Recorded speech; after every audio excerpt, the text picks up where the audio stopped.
Don't try to fix them.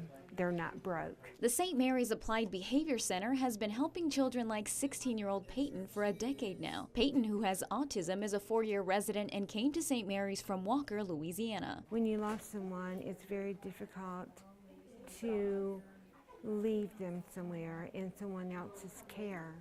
You have to know in your heart that they truly care about the children. It's a decision grandmother Nora Mckenzie calls a blessing. She says Peyton was once aggressive but has now learned communication, social, and behavioral skills. He can actually come home and he can be with his sisters, and there's not aggression. Take Peyton out in public and he's able to sit, take commands.